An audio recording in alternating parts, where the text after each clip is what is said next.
Waga Studio.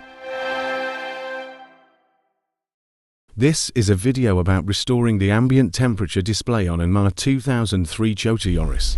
And you can check out the process in the video. There's no ambient temperature value visible on the display.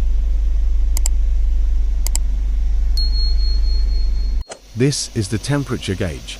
I fixed some connections and also checked it using a multimeter, and now it's in working condition. This is ambient temperature connector lines.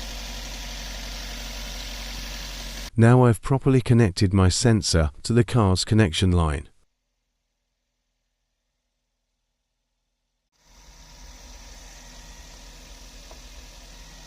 After connecting the temperature sensor, I went inside the car to check the display, and now it shows the current ambient temperature.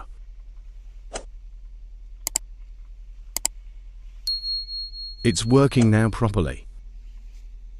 Now I've covered the connections using insulating tape, ensuring that everything is properly secured, and I've fixed the sensor in the appropriate location at the front of the car.